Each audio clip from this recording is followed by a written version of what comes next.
నమస్తే, welcome to yo-yo TV. ఈరోజు Wardhannapet MLA Nagaraju గారు మనతో పాటు ఉన్నారు.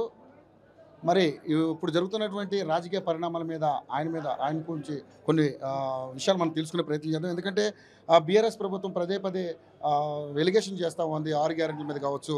అదేవిధంగా ఇప్పుడు ఉన్నటువంటి ప్రభుత్వం తీరు బట్టి రకరకాల కామెంట్లు చేయడం జరుగుతుంది. సో నాగరాజు గారు ఏం చెప్తారో ఆయన మాట్లాడిందాం. సార్, చూస్తే తెలంగాణ రాష్ట్రంలో మేమున్నప్పుడు జరిగిన అభివృద్ధి తప్పితే ఈ 3 నెలల్లో రేవంత్ రెడ్డి గారు చెప్పినట్టుగా పెద్దగా జరిగిన అభివృద్ధి అయితే ఏమీ లేదు.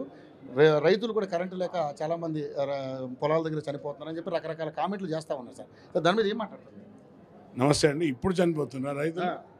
లేదండి, తప్పు. ఎందుకంటే ట్విట్టర్లో పోస్టులు పెడతా ఉన్నారు. వాళ్ళంతా గ్రాఫిక్సే కదా, ఏదైనా కూడా గ్రాఫిక్లో చూపెడతారు. వారి అభివృద్ధి అంతా గ్రాఫికే. అప్పుల కుప్ప తయారు చేసిండ్రు వాళ్ళు. అప్పులు చేసిన వాళ్ళు మేము సంత శ్వేతపత్రం వదిలిపెడితే వాళ్ళు శ్వేతపత్రం తెల్ల భవనాలు కట్టుకొని తెల్ల భవనాలలో ఉన్నారు తప్ప ఎక్కడ కూడా అభివృద్ధి అనేది జీరో.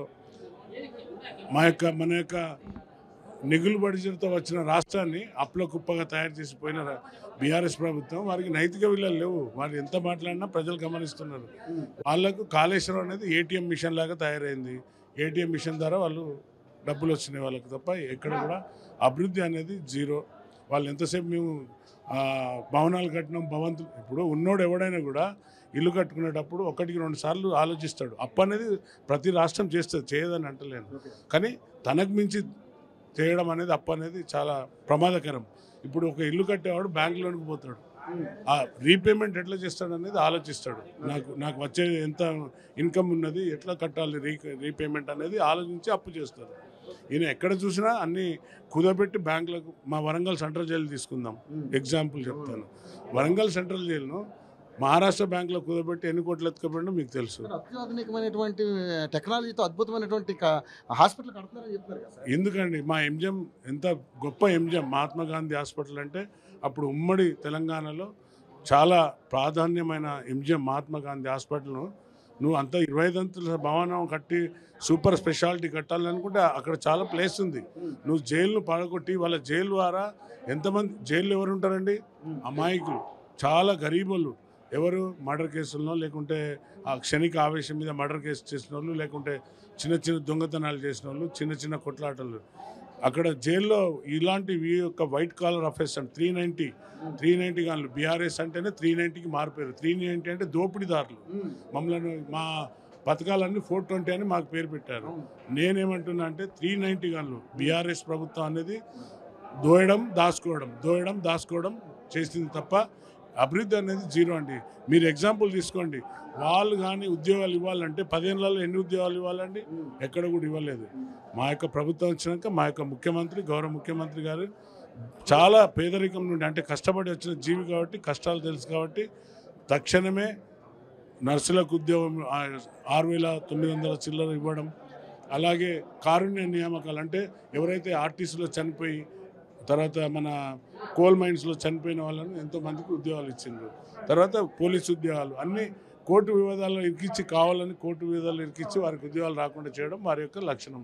ఏంటంటే ఉట్టిగా గ్రాఫిక్ చూపెట్టాలి, నేను నోటిఫికేషన్ వస్తుంది, 2 రోజులలో మళ్ళీ బంద్ అయిపోతుంది, కోర్టుకు పోతుంది, క్వశ్చన్ పేపర్ వస్తుంది, లీక్ అయిపోతుంది. మీ అందరికీ తెలుసు, ప్రజలు చూసిండ్రు. ఇప్పుడు మా ఇంట ఉన్నదంతా విద్యావంతులు, నిరుద్యోగులు ఉన్నారు. అందరూ 100% డెవలప్మెంట్ అనేది కాంగ్రెస్ హయాంలో జరిగింది. పాలకుర్తి నుంచి కూడా పెద్ద ఎత్తున నాయకులందరూ కూడా కాంగ్రెస్ పార్టీలో జాయిన్ అవ్వడానికి వచ్చారు.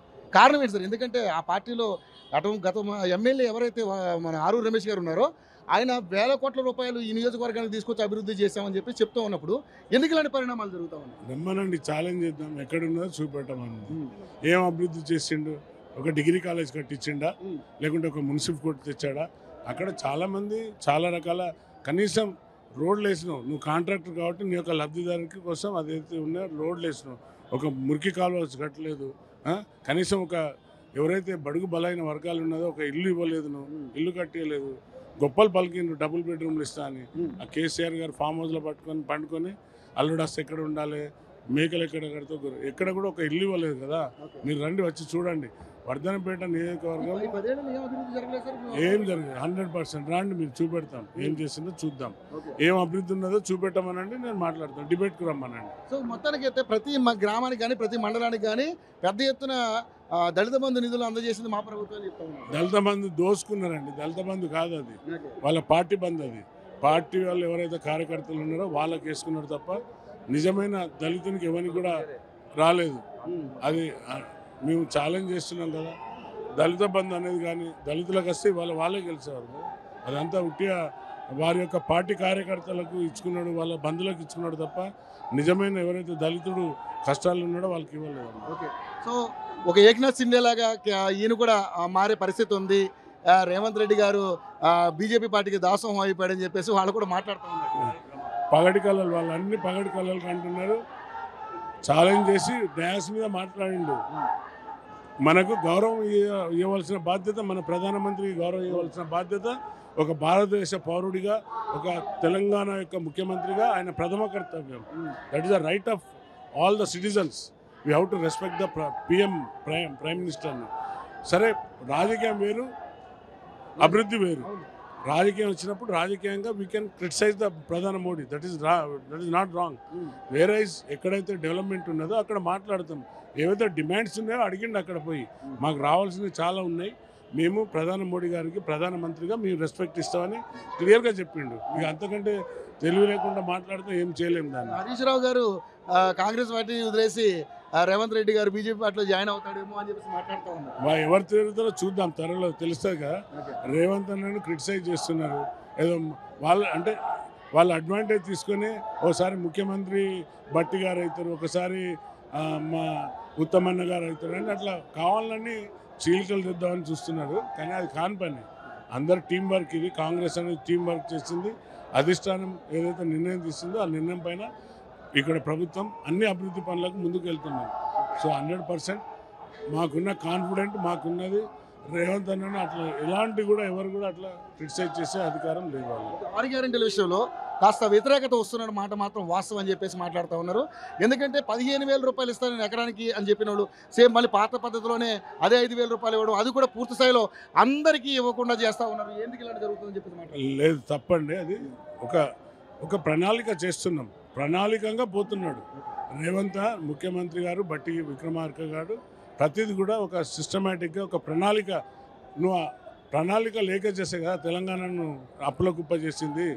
ఎక్కడ పోయినా 100 కోట్లు శాంక్షన్ చేసి ఈయన ఎక్కిన ఈ 3 నెలల్లోనే 15,000 కోట్ల రూపాయలు అప్పు చేసి విదేశాలకి సొంత ఫ్లైట్లలో వెళ్తున్నారని చెప్పేసి మాట్లాడుతాను. లేదండి, తప్పు 100% కావాలని క్రిటిసైజ్ చేస్తున్నారు. ఏదైతే రైతు బంధు అనేది తప్పనిసరిగా రైతును కాపాడే ప్రభుత్వం కాంగ్రెస్ ప్రభుత్వం. 100% రైతులను కాపాడుకుంటుంది. ఏదైతే నువ్వు రైతు బంధు అని 1000 ఎకరాలు ఉన్న మల్లారెడ్డికి 1000 ఎకరాలు ఉన్న ఫామ్ హౌస్లలో వేసినావు. సో 100% కాంగ్రెస్ ప్రభుత్వం రైతు పక్షపాతి, రైతులను కాపాడుకునే పార్టీ. మల్లారెడ్డి గారు పేరెత్తారు కాబట్టి చెప్తున్నారు. మల్లారెడ్డి గారి మీద ఇప్పుడు ఆస్తులను అన్నింటిలో కూడా కాంగ్రెస్ ప్రభుత్వం అక్రమ కట్టడాలు కూల్చివేస్తుంది. ఇది కక్షపూరిత చర్య అని మాట్లాడుతూ ఉన్నారు. సార్ ఎలా చూస్తారు? బాబా, ఆయన కోసం ఎంత తక్కువ మాట్లాడితే అంత మంచిది. ఆయన జస్ట్ లైక్ ఏ కమెడియన్. బ్రహ్మానందం అంటాడు, తొడాలు కొడతాడు, ఛాతి కొడతాడు, అన్ని కొడతాడు. ఆయన చేసే తప్పులు చాలా ఉన్నాయి. ఆయన కోసం మనం తక్కువ మాట్లాడుకుంటే మంచిది. కష్టపడి సంపాదించి ఉండొచ్చు, సంపాదించలేదు. ఇప్పుడు ఏదైతే కాలేజీలు కట్టి అక్రమంగా ప్రభుత్వాన్ని అడ్డుపెట్టుకొని చాలామంది భూ అక్రమాలు జరిగింది. అక్రమాలన్నీ బయటకు వస్తున్నాయి. ధరణి వచ్చినాక చాలా అక్రమాలు జరిగినాయి. సార్, ఫైనల్గా మరి మీ నియోజకవర్గంలో మీరు అడ్రస్ చేసినటువంటి సమస్యలు ఏంటి? ఏం చేద్దాం అనుకుంటున్నారు మీ నియోజకవర్గం? మాకు ఒక ప్రణాళికంగా పోతున్నాం. ఎవరైతే 6 గ్యారెంటీలు ఉన్నాయో బడుగు బలైన వర్గాలకు చేరే విధంగా, అలాగే ఒక వర్ధనపేట మోడల్ నియోజకవర్గంగా చేయాలనేది చూస్తున్నాం. ఆ దిశగా పోతున్నాం. మేము కాన్సన్ట్రేట్ చేసేది వైద్య, విద్య అండ్ స్పోర్ట్స్ మీద నేను కాన్ఫిడెంట్. ఫస్ట్ నేను టాప్ ప్రియారిటీలో నా యొక్క కాన్స్టిట్యున్సీలో నా యొక్క చిన్న పిల్లలకు టాయిలెట్స్ లేవు, అవన్నీ కట్టించే దిశగా పోతున్నాం. ప్రైమరీ స్కూల్స్ అంటే మట్టిలో మాణిక్యం వచ్చేది అక్కడ నుండి. సో ప్రైమరీ స్కూల్స్లో అన్నింటిలో కూడా టాయిలెట్స్ కట్టించే దిశగా నేను పోతున్నా. నాకు ఇచ్చిన CDF నుండి first top priority I'm giving to all the schools to toilet, girl child school. That is my top priority. Second water మీద. వాటర్ ఇప్పుడు సమ్మర్ వస్తుంది కాబట్టి కాళేశ్వరం కుట్టుకపోయింది కాబట్టి నీళ్లు లేవు మనకు. ఎక్కడ అవసరం ఉంటుందో అక్కడ వాటర్ మనకి ఇవ్వడం.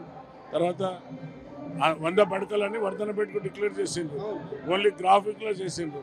100 పడకల ఆసుపత్రి తెచ్చేది దిశగా కట్టే దిశగా పోతున్నాను. సో ఎంపీ స్థానం ఎన్ని రావచ్చు సార్ మీ లెక్క ప్రకారం? 100% కొడతామండి.